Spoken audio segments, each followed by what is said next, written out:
వేములవాడ మండల కేంద్రంలోని యువ చైతన్య దీపం ఫౌండేషన్ ఆధ్వర్యంలో సభ్యత్వ నమోదు కార్యక్రమాన్ని మంగళవారం నిర్వహించారు. వేములవాడ మండల కేంద్రంలోని ఆశ్రమ ఆఫీసులో పలువురు మండల సభ్యులకు సభ్యత్వం అందజేశారు. సంస్థ వ్యవస్థాపకులు శేఖర్ సేనాపతి మాట్లాడుతూ రానున్న కాలంలో సామాజిక అంశాల పట్ల బాధ్యతాయుతంగా యువత నడుచుకోవాలని అన్నారు. సామాజిక మార్పు, చైతన్యం, సేవ, అలాగే యువత చెడు అలవాట్లకు, మద్యం మత్తు పానీయాలకు బానిస కాకుండా ఉండేలా యువతకు సరైన మోటివేషన్, గైడెన్స్ అందజేసి వారికి ఆర్థికంగా, వ్యాపార రీత్యా ఉపాధి అవకాశాలు కల్పిస్తామని తెలిపారు. రాజన్న సిరిసిల్ల జిల్లాలోని యువత పెద్ద ఎత్తున సభ్యత్వాలు తీసుకోవాలని కోరారు.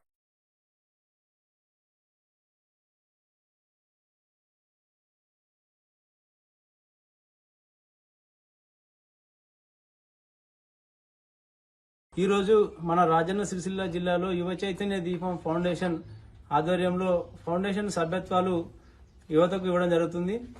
ఏంటంటే ఫౌండేషన్ జిల్లా లోపలనే ఒక సామాజిక మార్పు బాధ్యత యువత ఉండాలి. చెడు వ్యసనాలకు, చెడు అలవాట్లకు బానిస కాకుండా యువత ఏంటంటే సభ్యత్వం తీసుకున్న వారికి కూడా ఇందులో ఉపాధి కూడా కల్పిస్తాం.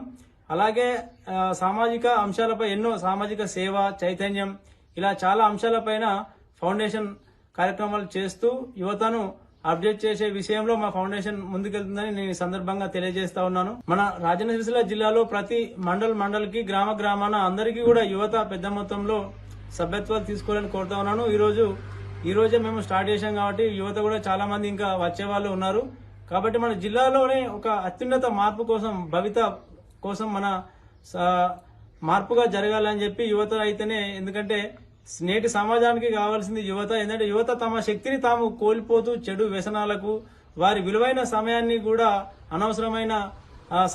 అనవసరమైన పనులకు కూడా కేటాయిస్తున్నారు. కాబట్టి యువతలో కూడా ఖచ్చితంగా మార్పు తీసుకొస్తామని చెప్పి నేను ఈ సందర్భంగా కూడా తెలియజేస్తా ఉన్నాను.